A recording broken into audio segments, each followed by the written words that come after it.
आप देख रहे हैं खबरदार। क्या केरल के पुतिंगल मंदिर का हादसा भगवान की मर्जी थी? कहने वाले तो ये कह भी सकते हैं, जैसा कि कोलकाता में गिरे पुल को एक्ट ऑफ गॉड बता दिया गया था। लेकिन हमारा दिल जानता है कि अगर सावधानी बरती गई होती तो कोल्लम के मंदिर में 109 लोग बेमौत नहीं मारे जाते। इसीलिए अब हम पुतिंगल मंदिर में आस्था के नाम पर जानलेवा आतिशबाजी का विश्लेषण करेंगे और ये जानने की कोशिश करेंगे कि पुतिंगल मंदिर में आग लगी थी या लगाई गई थी। लेकिन सबसे पहले हम आपको पुतिंगल मंदिर में मौत की चिंगारी का एक एक्सक्लूसिव वीडियो दिखाते हैं। मोबाइल फोन के कैमरे में रिकॉर्ड हुए इस वीडियो की शुरुआत में दिखता है कि रविवार की रात करीब 3 बजे पुतिंगल मंदिर में आतिशबाजी हो रही थी। तभी आतिशबाजी की एक चिंगारी उस जगह आकर गिरती है जहां पटाखे स्टोर किए गए थे। इसके बाद भयानक आवाज के साथ धमाके शुरू हो जाते हैं। इन्हीं धमाकों में मंदिर परिसर की 2 मंजिला इमारत गिरी और मौके पर ही लगभग 100 लोग मारे गए। ये वीडियो दिल दहला देने वाला है, जिसे देखने के बाद आप सोच रहे होंगे कि आखिर इतनी बड़ी जानलेवा चूक कैसे हो सकती है और क्या पुतिंगल मंदिर हादसा है वो मैन मेड ट्रेजेडी का सबसे ताजा उदाहरण है।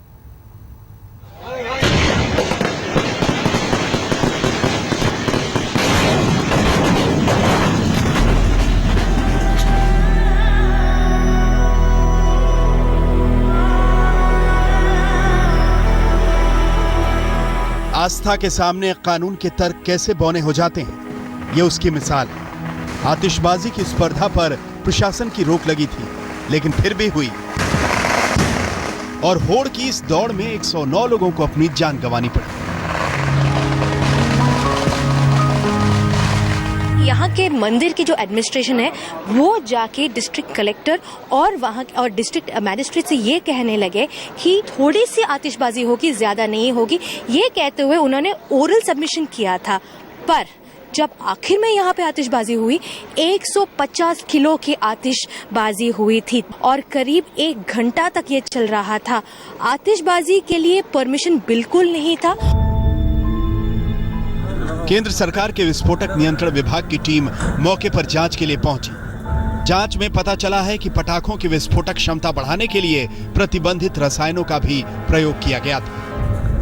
We look at the because violation bringing in excess quantity is a violation. Yes. That's a violation of law. So that would form an offence. So we are looking into that, all of that, the quantity, the quality. I mean, what sort of material was used, whether any prohibited substance was used. All that we are looking into all that. Other than that, no arrests so far. We have taken about 5 people for questioning. इस बीच 3 वाहनों में भारी मात्रा में विस्फोटक बरामद हुए हैं। ये तीनों वाहन आतिशबाजी का ठेका लेने वाले एक ठेकेदार और उसके सहयोगी के हैं। यहाँ परवूर में परवूर पुलिस को 3 गाड़ियां मिली है। इन गाड़ियों के अंदर उनको और एक्सप्लोजिव्स मिले हैं और इसके अंदर खूब सारे एक्सप्लोजिव्स दिखाई दिए। अगर आपको दिखा सकते हैं थोड़ा अंदर की पूरे इसको बंद करके उन्होंने यहाँ पे रखा है, पर अभी भी तफ्तीश हो रही है कि किस तरह से ये हो रहा है। ठेकेदार सुरेंद्रन और दूसरे ठेकेदार के बीच अगर आतिशबाजी के नियमों को ताक पर रखकर यह मुकाबला न होता तो ऐसा नरसंहार नहीं होता।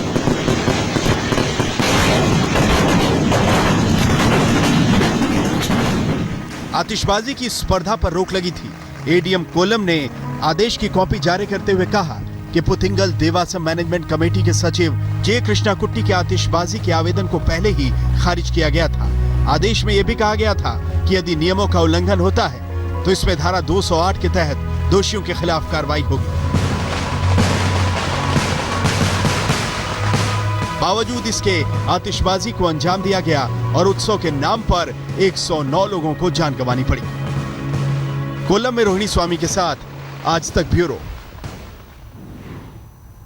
पुतिंगल मंदिर में जो हुआ उसने एक बार फिर सवाल उठाया कि क्या हमारे देश में इंसान की जान की कीमत इतनी भी नहीं है कि उसकी परवाह की जाए। आस्था के नाम पर आतिशबाजी करने वालों को कम से कम इस बात का ख्याल रखना ही चाहिए था कि इसके लिए सुरक्षा उपाय अपनाए जाते। लेकिन सुरक्षा तो दूर की बात है, प्रशासन की रोक तक का लिहाज नहीं रखा गया। कोल्लम प्रशासन ने आतिशबाजी प्रतियोगिता पर रोक लगाने का आदेश 8 अप्रैल को जारी किया था।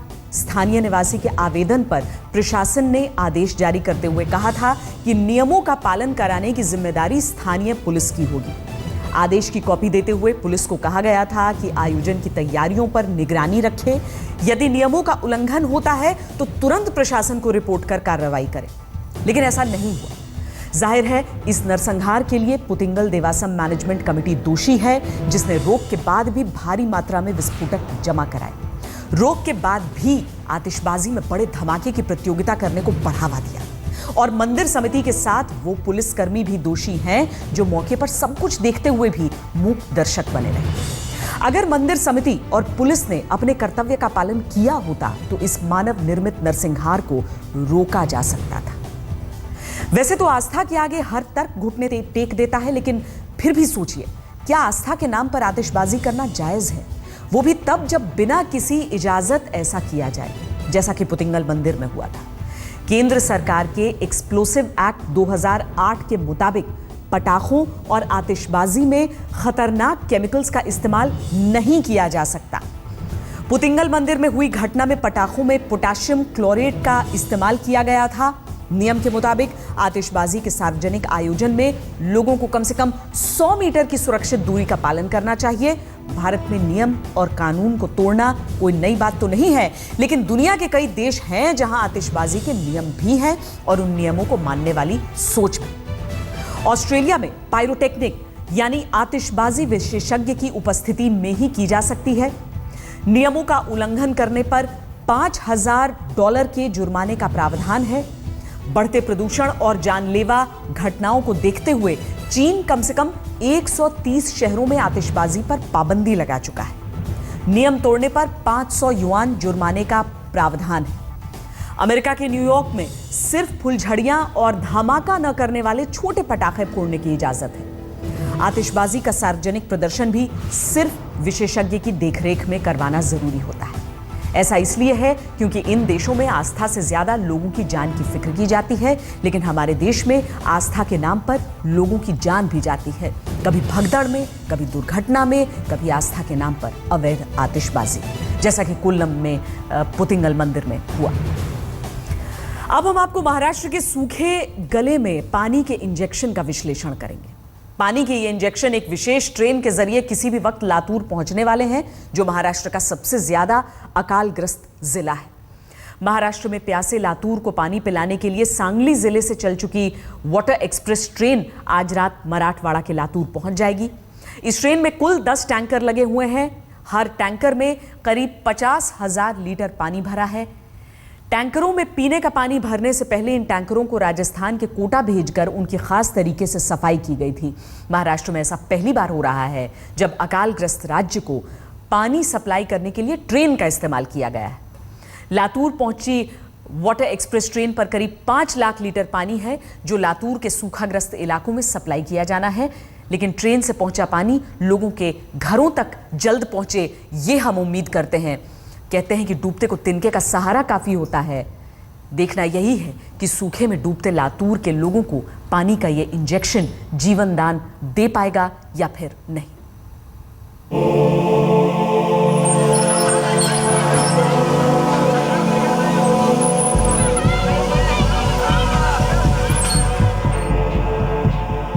सूखे से इतने बुरे हालात और क्या होंगे कि प्यास से तड़पते लोगों की जान बचाने के लिए पानी ट्रेन पर लाद कर पहुंचाना पड़े।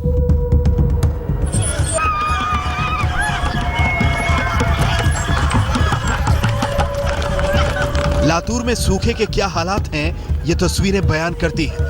हर व्यक्ति को सिर्फ एक ही चिंता है, पानी कहां से मिलेगा। दूर दूर तक पानी का कोई नामो निशान नहीं है। जहां थोड़ा बहुत पानी है वहां नालों और टैंकरों पर प्रशासन का पहरा है। हर जगह जब आप जाते हैं, हर रास्ते पर, हर कोने पर, हर मोहल्ले पर वाटर टैंकर दिखाई देते हैं, क्योंकि पानी जो है वो एक तरह से यहाँ लोग बेचते भी हैं और लोगों को पानी नहीं मिलता है। इसी वजह से एक टैंकर इंडस्ट्री उभर कर आई है मराठवाड़ा में। कहा जाता है कि 2700 से ज्यादा टैंकर मराठवाड़ा में है, लेकिन कुछ अनुमान है कि 10,000 से ज्यादा टैंकर है। और अगर आप 5,000 लीटर पानी लेना चाहे तो कुछ टैंकर आपसे 1,000 रुपए से ज्यादा लेते हैं। महाराष्ट्र में सूखे से सबसे ज्यादा प्रभावित मराठवाड़ा है और मराठवाड़ा में सबसे ज्यादा प्रभावित जिला है लातूर। लातूर में 150 टैंकरों से पानी की सप्लाई की जा रही है। 15 दिन में एक बार पानी की सप्लाई हो रही है। सिंचाई के साधन पूरी तरह सूख चुके हैं। पानी सप्लाई के सभी बड़े प्रोजेक्ट ठप पड़े हैं। लोगों को पानी के लिए कई किलोमीटर दूर पैदल जाना पड़ रहा है। लेकिन महाराष्ट्र के सहकारिता मंत्री आंकड़ों के फेर में पड़े हैं। मुळात 1 मे पर्यंत लातूरमध्ये पुरेसा म्हणजे ज्याच्यातून म्हणजे हे जे भीषण चित्र रंगवलं जातं की 40 दिवस पाणी नाही वर असं काही नाही. जे पाण्याचे स्रोत आहे तिथून प्रशासन व्यवस्थित पाणी पुरवठा करते आहे. लातूर के लोग प्यास से तड़प रहे हैं। जो प्यास बर्दाश्त कर पा रहे हैं किए जा रहे हैं, जो बर्दाश्त नहीं कर पा रहे वो अस्पताल पहुंच रहे हैं। लेकिन पानी जब लोगों के लिए है नहीं तो अस्पताल के लिए कहां से आएगा? लातूर के सरकारी अस्पताल की ये तस्वीर आपका गला सुखा देगी। फिलहाल तो हॉस्पिटल की कंडीशन बहुत बुरी चल रही है। पानी की समस्या की वजह से काफ़ी प्लान सर्जरी जो है, नियोजित सर्जरी जो है, वो काफ़ी हद तक कम हो गई है। अराउंड 70% कम हुई है। फॉर एग्जांपल मेरा हॉस्पिटल आप लेंगे तो मेरा हॉस्पिटल 40 बेड का है। मेरे पास 45 कर्मचारी काम के लिए है। अराउंड हमको प्रतिदिन 9 से 10 हजार लीटर पानी लगता है। लेकिन अभी पानी कमी होने की वजह से वो 4 से 5 हजार पे हम काम चला रहे हैं। लातूर की ये तस्वीरें देखने के बाद कहने या सुनने को ज्यादा कुछ बचता नहीं। महाराष्ट्र में कम से कम 20 जिलों में अकाल का हाहाकार मचा है। कहीं लातूर से ज्यादा तो कहीं लातूर से थोड़ा कम। ये एक छावनी बनी हुई है गांव में और पूरा का पूरा गांव यहाँ आया हुआ है क्योंकि गांव में कुछ खेती नहीं हो रही है। इसलिए गाय बैलों को यहाँ लाए हैं। 63 रुपए 63 रुपीज 63 रुपए मिलते हैं दिन के एक जानवर के, ताकि चारा तो कम से कम मिले। और पूरा गांव का गांव यहाँ आया हुआ है। लातूर में ट्रेन से पहुंचा पानी कितने दिन तक लोगों की प्यास बुझा पाएगा ये तो वक्त बताएगा। लेकिन प्यास से मरते लोगों की जान बचाने में पानी के छींटे भी संजीवनी बूटी वाला चमत्कार कर सकते हैं। महाराष्ट्र से पंकज खेलकर, विद्या और राजदीप सरदेसाई के साथ आज तक ब्यूरो। आपने देखा कि सूखे से तड़पते महाराष्ट्र में कैसे लोग पानी की बूंद बूंद को तरस रहे हैं। आज जो ट्रेन 5 लाख लीटर पानी लेकर लातूर पहुंचेगी वो लातूर की प्यासी जनता के मुंह में एक बूंद के बराबर ही है। 2011 की जनगणना के मुताबिक लातूर जिले की कुल आबादी करीब 25 लाख थी। यानी अगर ट्रेन से पहुंचने वाले 5 लाख लीटर पानी को लातूर जिले के लोगों में बराबर बांटा जाए तो लातूर के हर नागरिक को सिर्फ 200 मिलीलीटर पानी मिलेगा। यानी चाय के एक कप और कोल्ड ड्रिंक की एक छोटी बोतल के बराबर। और इतने पानी से प्यास बुझना तो दूर, लातूर के लोगों के सूखे गले भी तर नहीं हो पाएंगे। हालांकि महाराष्ट्र सरकार का कहना है कि ट्रेन के जरिए सूखाग्रस्त लातूर और अन्य जिलों में पानी की सप्लाई जारी रहेगी। उम्मीद है कि ऐसा ही हो और जल्द हो, क्योंकि पानी पहुंचने में जरा सी भी देरी पानी से तरसते लोगों के लिए जानलेवा साबित हो सकती है। एक एक कदम अहम है और सरकार की इस कदम की भी हम सराहना ही करना चाहेंगे। उम्मीद बस इतना करना चाहेंगे कि ये जो एक्सप्रेस ट्रेन है जो पानी लेकर पहुंच रही है ये चलती रहे और साथ ही बाकी कदम भी उठाए जाते रहें। रुक रहे एक ब्रेक के लिए। ब्रेक के बाद आपको दिखाएंगे कि डांस बार के लिए कौन से नए। मुंबई में डांस बार दोबारा खुलने की खुशखबरी से फूले नहीं समा रहे लोगों पर लगाम लगाने के लिए आज महाराष्ट्र सरकार ने डांस बार बिल को मंजूरी दे दी। इस बिल में बार बालाओं के अधिकारों और मंचलों को होश में रखने के लिए कई उपाय किए गए हैं। बिल के मुताबिक बार बालाओं पर पैसे लुटाने वालों और उन्हें छूने की कोशिश करने वाले ग्राहकों को 6 साल की जेल या 50,000 का जुर्माना होगा। ग्राहक और डांसर के बीच 5 फीट की दूरी जरूरी होगी। एक साथ मंच पर 4 ही डांसर मौजूद रह सकती हैं। डांस बार में बार बाला की उम्र कम से कम 21 साल होना जरूरी है। प्रस्तावित बिल के मुताबिक डांस बार की हर डांसर और कर्मचारियों का पीएफ अकाउंट होना जरूरी है। बार बालाओं का उत्पीड़न करने पर 10 लाख का जुर्माना या 3 साल की सजा हो सकती है। बायोमेट्रिक सिस्टम के जरिए बार बालाओं की हाजिरी का रिकॉर्ड रखना होगा। डांस बार के गेट और डांस फ्लोर पर सीसीटीवी लगाना अनिवार्य होगा। डांस बार की सीसीटीवी फुटेज को भी 30 दिनों तक संभाल कर रखना होगा। हर डांस बार में कम से कम 3 महिला सिक्योरिटी गार्ड तैनात रखनी होगी। डांस बार को शाम 6 से रात 11:30 बजे तक ही खुले रखने की इजाजत होगी। शैक्षणिक संस्थानों और धार्मिक स्थलों से डांस बार की दूरी 1 किलोमीटर कम से कम होना जरूरी है। इस बिल को कल यानी मंगलवार को विधानसभा में पेश किया जाएगा, जिसके बाद जल्द ही इस बिल को कानून के तौर पर मान्यता मिलने की उम्मीद है। यानी अब की बार मुंबई में डांस बार खुलेंगे शर्तों के साथ।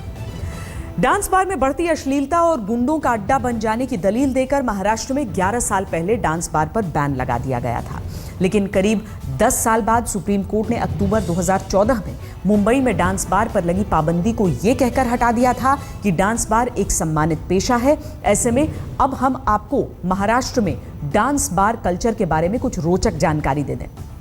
करीब 40 साल पहले महाराष्ट्र में डांस बार का कल्चर शुरू हुआ।